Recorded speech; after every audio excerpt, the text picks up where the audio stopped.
En octubre de 1962, el planeta entero estuvo más cerca del fin de la civilización de lo que la mayoría de las personas jamás imaginó.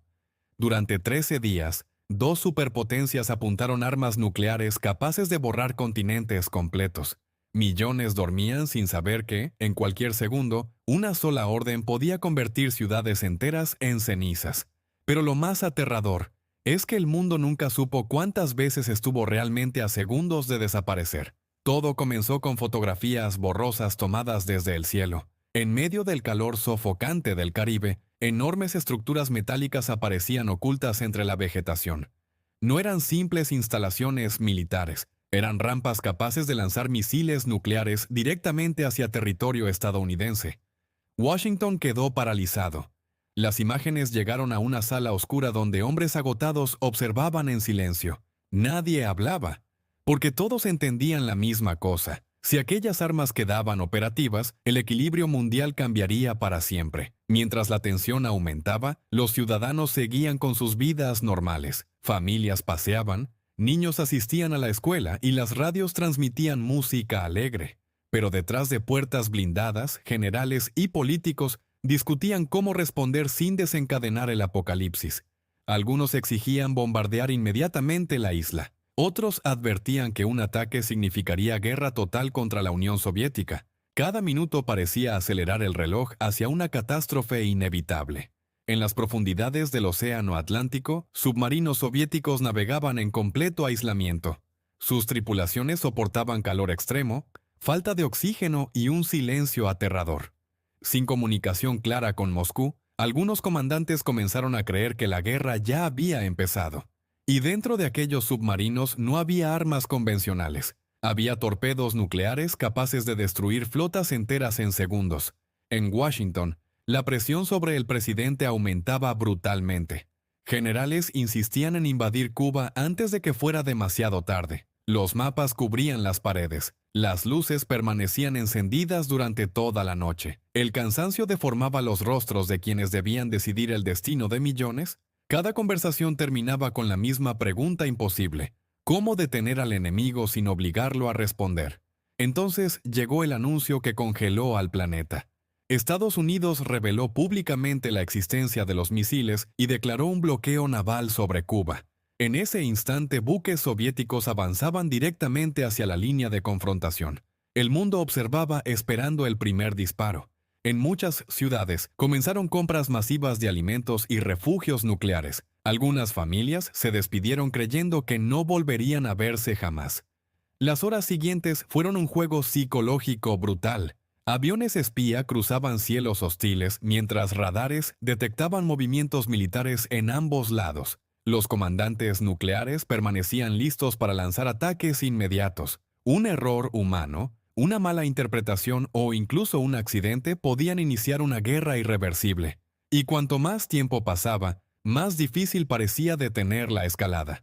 Dentro del Kremlin, las discusiones eran igual de desesperadas. La dirigencia soviética comprendía que retirarse significaría una humillación global, pero avanzar podía destruir al planeta entero. En largas mesas rodeadas de humo y tensión, los líderes debatían bajo la sombra constante de una guerra nuclear.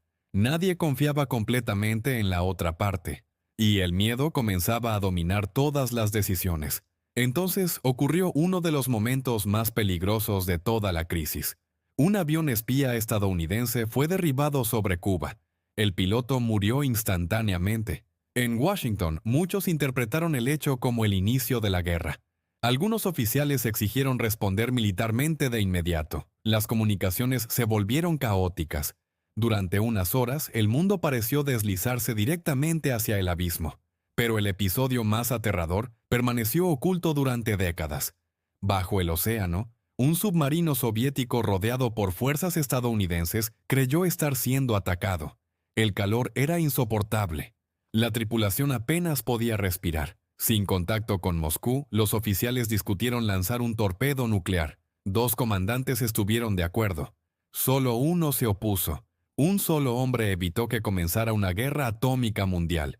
En ambos países, millones ignoraban cuán cerca estuvieron de desaparecer. Escuelas preparaban simulacros nucleares. Refugios subterráneos eran abastecidos frenéticamente. En televisión, los líderes hablaban con firmeza calculada mientras, detrás de cámaras, el miedo consumía cada conversación privada. Algunos funcionarios escribieron cartas de despedida a sus familias, convencidos de que nunca regresarían a casa. Finalmente comenzaron contactos secretos entre Washington y Moscú. Mensajes cifrados viajaban en la madrugada. Diplomáticos exhaustos buscaban una salida que permitiera a ambos lados salvar su orgullo. Cada palabra era cuidadosamente elegida, porque una frase equivocada podía destruir meses de frágil equilibrio. El planeta entero dependía de negociaciones mantenidas en absoluto secreto. Entonces, lentamente, la tensión empezó a romperse. Los barcos soviéticos redujeron velocidad. Los misiles serían retirados. Estados Unidos también aceptaría concesiones ocultas que el público tardaría años en conocer. No hubo celebración inmediata. Solo silencio. Un silencio pesado, agotado. El silencio de una humanidad que acababa de sobrevivir por muy poco. Sin embargo, el verdadero horror apareció después. Décadas más tarde, documentos desclasificados revelaron que múltiples errores, accidentes y decisiones improvisadas estuvieron a punto de desencadenar ataques nucleares automáticos.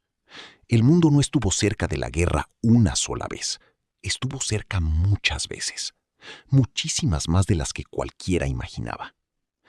Hoy, más de medio siglo después, aquella crisis sigue siendo una advertencia escalofriante, porque la tecnología ha cambiado, los líderes han cambiado y las armas son aún más destructivas. Pero el miedo, la desconfianza y el peligro de un error humano siguen siendo exactamente los mismos. Y quizá la pregunta más aterradora no es cómo sobrevivimos entonces, sino si volveríamos a tener la misma suerte otra vez.